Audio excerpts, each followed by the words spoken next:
we're about to dive deep into how this hook here is going to change how I fish a fluke, guys. And I love fishing the fluke, which is the soft plastic style jerk bait, guys. And this is something I kind of wish, why did I not think of? Okay, and we're going to go deep into this. I'm going to talk about first my fluke experience.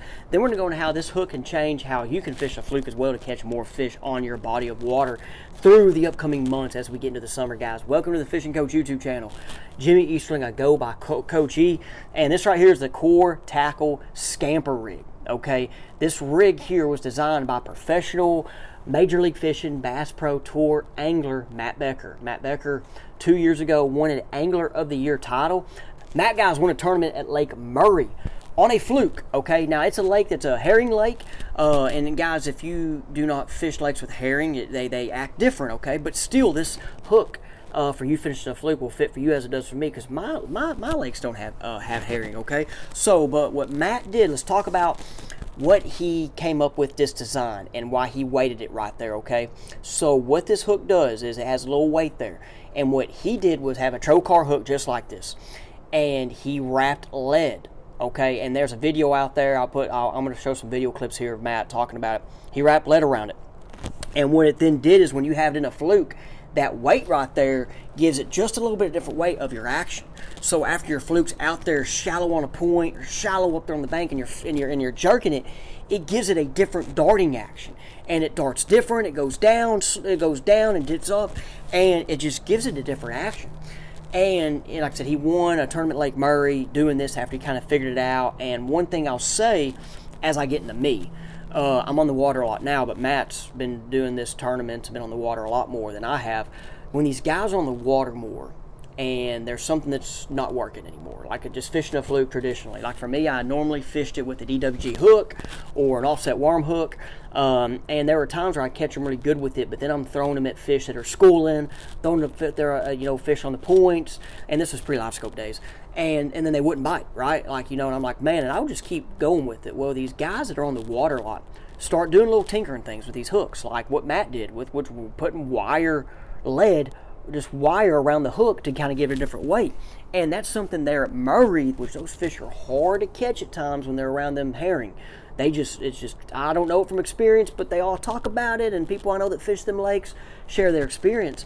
So Matt got dialed in with this, and so then when he got with Core Tackle, he's like, hey, I want to make this hook, okay? And so that's what's something interesting about it. I'm about to go through rigging it and then talk about more of the fluke here in a second, guys. This video today is brought to you by Saco Roofing Company. Saco Roofing Company is located in Central Arkansas, but will do work across the state to the southern to Hot Springs region, guys. Blue collar family business. If you want more information on Saco Roofing Company, let's say you're like, hey, I might need a roof inspection, or hey, we just had a little bit of damage. Okay, guys, give them a call. Their information is going to be down there in the description. Thank you, Saco, for presenting today's video. Okay, guys, so with this, all right, let's rig one real quick. Okay, so they come in two sizes. First of all, you have a 2/0 1/32 and a 4/0 1/16, which I think are two pretty good sizes. 4/0, this one's 1/32, my bad. There are three sizes: 2/0 1/32, 4/0 1/32, and then the 4/0 1/16. Okay, so you don't want them too heavy because you still want that fluke to glide around when you're jerking it. You still want that fluke. One thing that's interesting is Matt Steffen, I watched on his YouTube channel, he's already put footage of this out there. How he was jerking it and working this thing is a little bit different of how I would. Okay, like I wouldn't do this, but I learned something there with him. I mean, he was out there jerking it really, really, really slow and letting this thing glide and do the action that it does. How I fished a fluke a lot growing up. The fluke, guys, was my confidence lure and like my go-to from April all the way into, the fall for many, many years. I caught fish with it at Arkansas River. Caught fish with it at Lake DeGray, which is clear water. Caught fish with it at, Lake Atkins, which is a stain water place for my guys, tannic water type of deal. I fished a fluke everywhere. Skipped it under cypress trees. Fished it in open water. I remember days with this thing at Lake Washita, fishing on the main lake points and humps, pre-live scope days, just wondering now what it looked like with a live scope.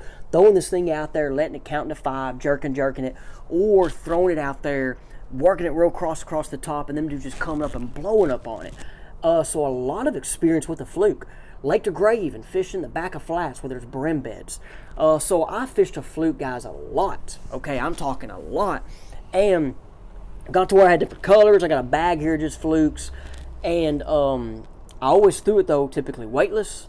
I would Carolina rig it, but like that's a whole different deal. But I'd throw it weightless, EWG hook. I never really got into the exposed hooks. Now, there were times where I was chasing schooling fish. They wouldn't eat it well. I'd start trying to do different things. But during this time, there was no YouTube. There was no, you had Bassmaster magazine. There was no information right away I could get. And so that's why I wish, I don't know why I didn't think of doing something like this. Like, hey, then changing the weight here, and all that. So let's just kind of rig this one up real quick. So you're going to kind of put it, it's pretty easy to rig. You're going to put it through there, through the eye of the fluke. Now, one thing I will say, as you see this one here, if you kind of go too high, it might kind of get more up top, and then I think it's going to be flimsy more. So you want to kind of get it in there good. So what I'm saying is make sure you kind of get it a little deep. Okay, so I'm going to put it, and then I'm going to go about like right there. Let's see how that looks. Okay, now I'm going to put it. Now this keeper, man's a really sweet keeper. I think Matt Becker talked about how he uses glue. Okay, so I'm going to put this thing on right there. Boom. And then there we go. And that one ain't perfectly straight on there. But it's pretty easy to rig, guys. It's probably a lot easier to rig when there's a line on your hook too, okay? So one thing, like I said, about this is I think it's going to be timely. I know the hook's exposed, but it is more for open water. It's not going to be something you're going to be throwing around the bushes, but you can, okay? I mean, you can. But it's all about figuring out that twitch and that jerk, and it just gives it that different darting action to where that weight's in there perfectly. It's something I know Matt Becker and then Stefan have both been testing. And it's something I just got told about with the Core Tackle team, and I'm finally excited to get my hands on it. So I'm excited to throw it. This right here is the Strike King Caffeine Shadow. It's my favorite soft plastic jerkbait.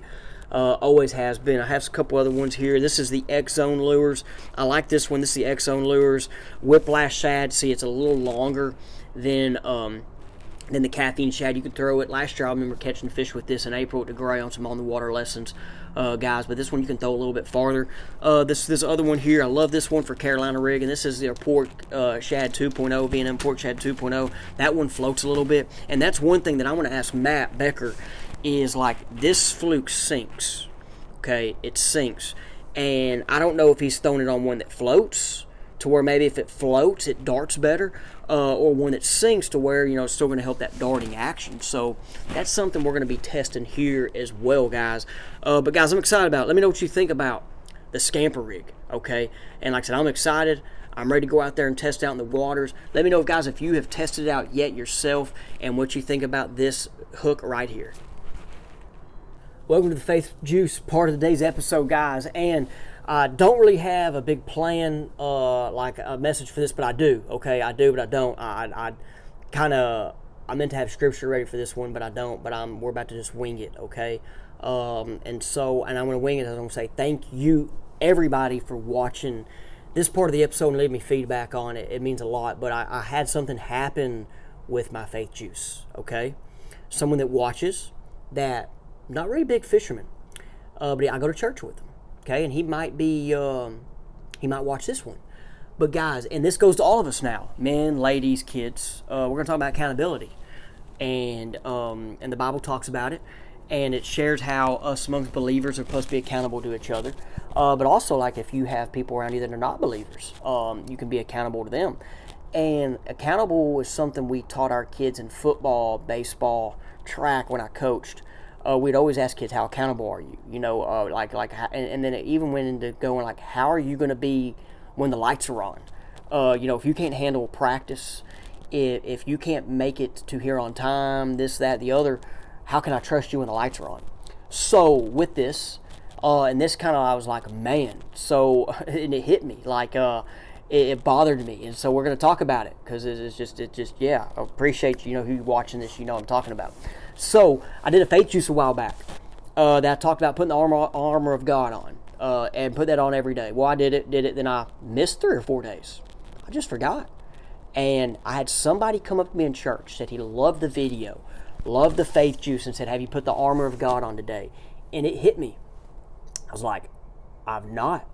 Wow. And then and then I was like, thank you.